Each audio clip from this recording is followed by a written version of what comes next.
Sesuai catatan daftar hadir yang disampaikan Sekretariat Jenderal, sampai saat ini telah hadir 528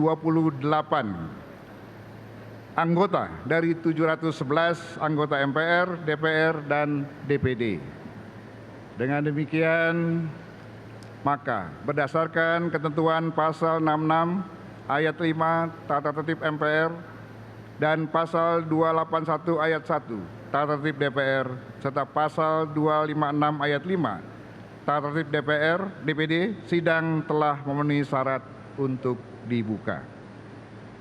Dengan mengucapkan Bismillahirrahmanirrahim, sidang tahunan MPR tahun 2024 dan sidang bersama DPR dan DPD tahun 2024 dengan agenda laporan kinerja lembaga-lembaga negara yang akan disampaikan oleh Presiden dan pidato kenegaraan Presiden dalam rangka memperingati hari ulang tahun ke-79 kemerdekaan Republik Indonesia kami buka dan dinyatakan terbuka untuk umum. Sidang majelis dan hadirin sekalian yang kami muliakan. Besok tanggal 17 Agustus 2024 kita akan merayakan sebuah momentum kesejaraan yang maha penting, yaitu ulang tahun kemerdekaan Indonesia yang ke-79.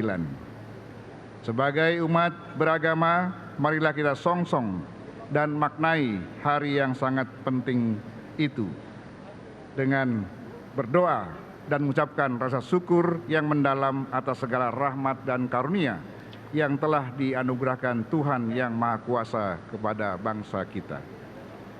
Kita meyakini bahwa kemerdekaan yang kita nikmati selain dari perjuangan kemerdekaan adalah atas rahmat Tuhan Yang Maha Esa. Dirgahayu negara tercinta Republik Indonesia. Merdeka! Merdeka!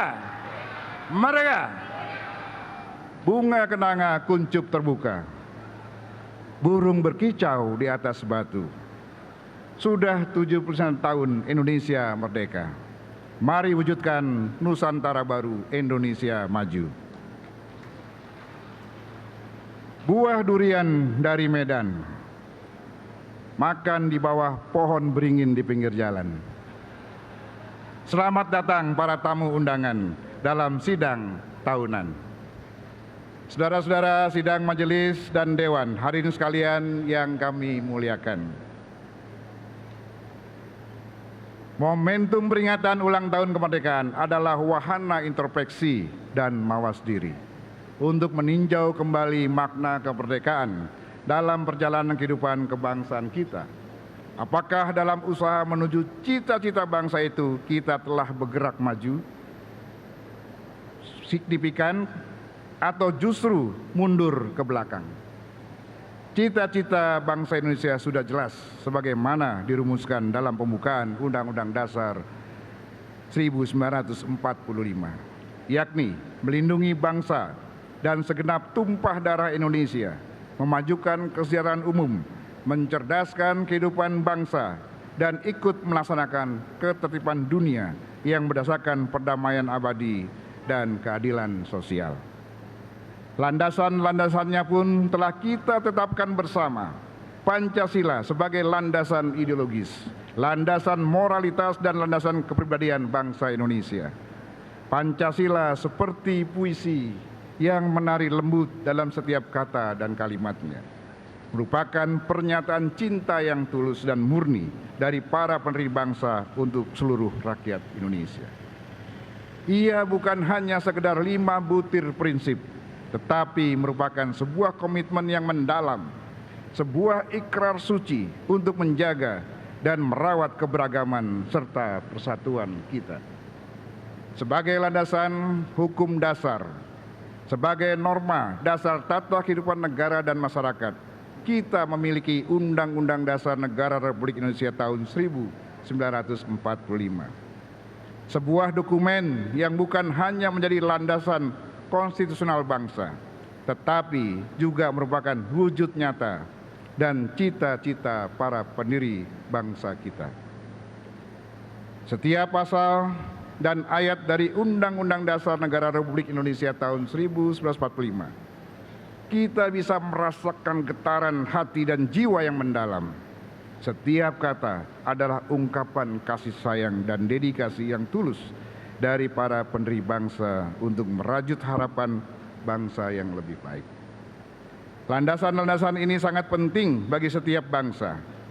Oleh karena landasan-landasan itu merupakan kebulatan pandangan hidup sekaligus cita-cita yang hendak diwujudkan dalam mencapai tujuan bernegara.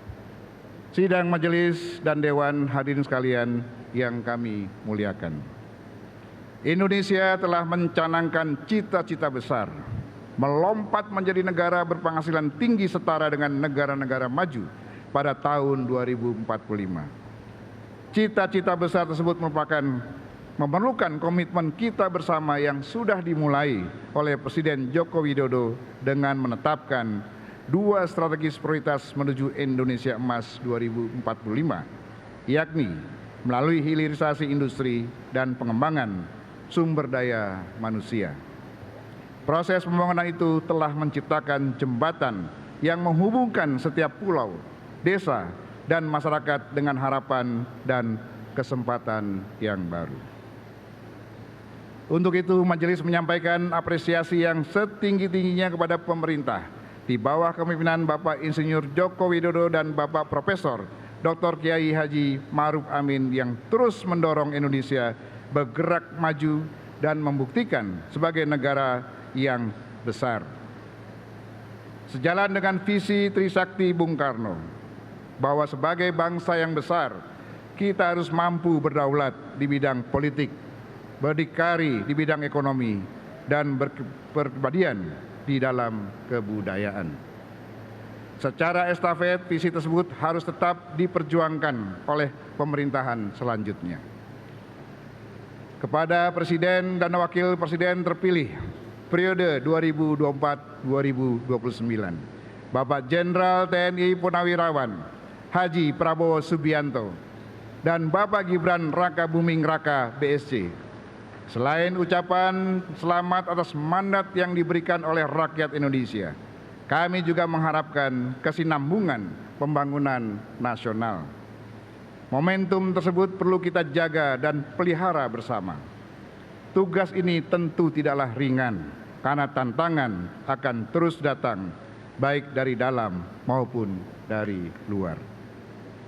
Dari Kertanegara ke Istana, melalui perjuangan yang tiada tara, semoga visi misi Prabowo Gibran terlaksana untuk Indonesia Emas 2045.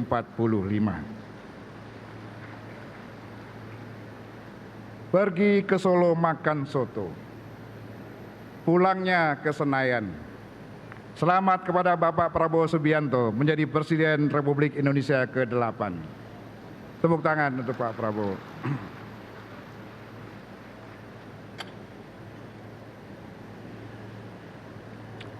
Sidang majelis dan dewan hadirin sekalian yang kami muliakan, memasuki usia kemerdekaan Indonesia yang ke-79. Tentunya tantangan ke depan semakin banyak dan perlu kita sikapi bersama. Untuk itu, keadilan sosial sebagai nilai fundamental Pancasila harus melandasi semua kebijakan dan perilaku, sekali lagi, perilaku penyelenggara negara, baik dalam bidang politik, ekonomi, hukum, maupun keamanan dan sosial budaya. Masih banyak pekerjaan rumah kita ke depan, pemerataan dan keadilan yang belum sepenuhnya dapat kita rasakan atau dirasakan oleh seluruh elemen masyarakat, dari Sabang hingga Merauke. Sayup-sayup masih kita mendengarkan aspirasi rakyat yang menyuarakan kerinduan akan kedamaian, keadilan, dan kesejahteraan. Mereka mendambakan sebuah negara yang tidak hanya berkembang dari segi ekonomi, tetapi juga dalam aspek moralitas dan integritas. Rakyat kita mengharapkan agar pemerintah dapat menghadirkan kebijakan yang memperhatikan kesejahteraan seluruh lapisan masyarakat, termasuk mereka yang berada di garis depan perjuangan melawan kemiskinan dan ketidakadilan. Rakyat mendambakan sistem hukum dan pemerintahan yang benar-benar adil, inklusif, di mana setiap individu, kelompok dan golongan mendapatkan kesetaraan hak dan kewajiban tanpa diskriminasi. Meningkatnya populasi penduduk dunia khususnya di Indonesia akan membutuhkan daya dukung bahkan pangan yang besar.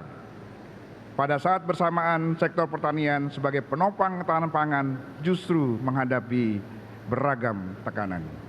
Mulai dari makin sempitnya lahan pertanian, stagnasi produksi, meningkatnya frekuensi hama dan penyakit tumbuhan, makin mahalnya biaya produksi, serta ancaman perubahan iklim.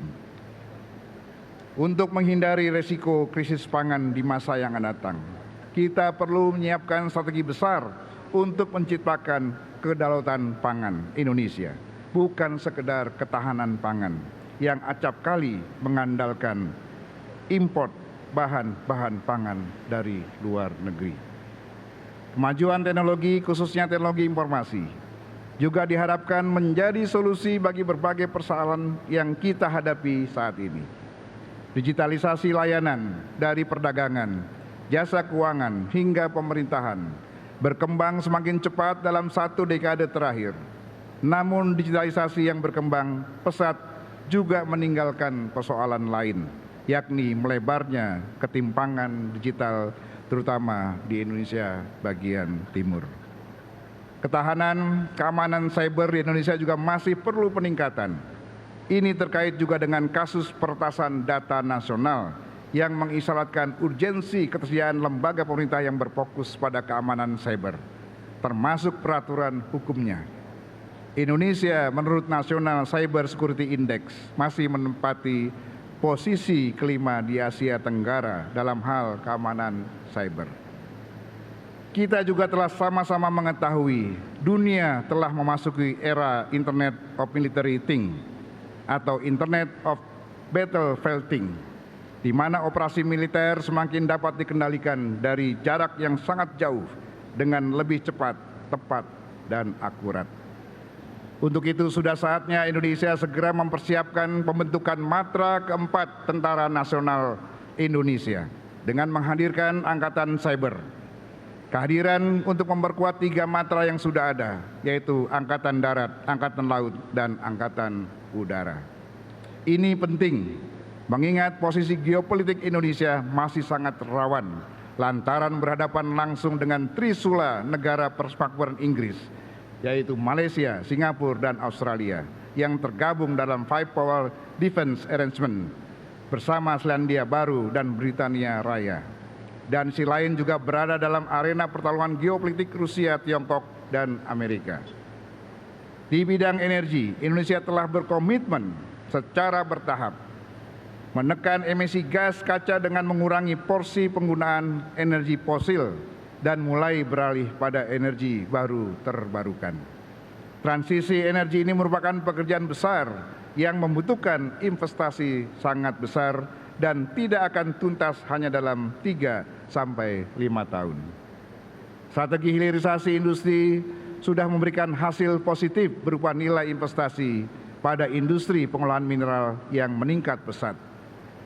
Nilai ekspor nikel juga tumbuh sangat tinggi, yang membuat Indonesia menjadi negara penghasil terbesar nomor 1, penghasil nikel terbesar nomor 1 di dunia. Di usia yang 79, Indonesia juga menyambut babak baru dalam membangun Ibu Kota Nusantara, IKN, menjadi simbol harapan dan tekad kita bersama untuk masa depan. IKN bukan sekedar sebuah nama atau lokasi di peta, melainkan sebuah halaman kosong dalam buku sejarah kita yang menunggu untuk kita tulis dengan cerita-cerita kebanggaan, keberhasilan, dan cinta yang tidak berkesudahan. Kita tidak mewariskan sebuah kota, tetapi kita mewariskan harapan dan cita-cita. Kita mewariskan sebuah tempat di mana anak-anak kita tumbuh dengan mimpi-mimpi besar. Marilah kita terus melangkah maju dengan penuh keyakinan, menjadikan IKN sebagai pusat kekuatan dan inspirasi. Marilah kita jaga dan rawat warisan ini, agar kelak ketika anak cucu kita memandang langit IKN, mereka tidak hanya melihat kota yang megah, tapi juga merasakan denyut jantung bangsa ini untuk masa depan yang lebih gemilang. Berpindah alamat ke hutan belantara, menapak langkah membangun asa. IKN jadi ibu kota negara, semangat baru untuk Indonesia Raya. Sidang majelis dan dewan, hadirin sekalian yang kami muliakan. Di tengah-tengah kemajuan dan perubahan zaman yang begitu cepat, marilah kita sejenak berkontemplasi, baik sebagai individu maupun sebagai bagian dari keseluruhan sebuah bangsa yang besar. Marilah kita memulai dengan mengamati nilai-nilai dasar yang menyatukan kita sebagai bangsa. Pancasila sebagai dasar dan ideologi negara adalah cermin dari cita-cita luhur bangsa Indonesia yang menjadi bintang penuntun arah dan perjalanan bangsa. Pancasila adalah panduan moral dan etika yang harus kita hayati dan amalkan dalam kehidupan berbangsa dan bernegara. Dalam setiap denyut jantung bangsa ini, begitu indahnya bila Pancasila tidak sekedar menjadi dokumen sejarah, tetapi sebagai sebuah jiwa yang wajib kita praktikkan dalam kehidupan kemasyarakatan, kebangsaan, dan kenegaraan kita. Setiap sila adalah cermin dari keindahan dan kemuliaan hati dan perbuatan kita. Ketuhanan yang Maha Esa mengajarkan kita untuk mencintai dan menghormati prinsip ketuhanan yang bersifat universal dengan mengamalkan keluhuran ajaran agama dan kepercayaan masing-masing. Kemanusiaan yang adil dan beradab menumbuhkan rasa cinta kasih kita kepada sesama, rasa empati dan menghargai perbedaan sebagai hiasan yang memperkaya kebersamaan. Persatuan Indonesia bagaikan sebuah simponi indah yang menyatukan melodi-melodi berbeda dari Nusantara kita. Dalam keberagaman kita menemukan kekuatan dalam persatuan. Kita menemukan cinta yang tiada tara. Mari kita jaga persatuan ini dengan sepenuh hati.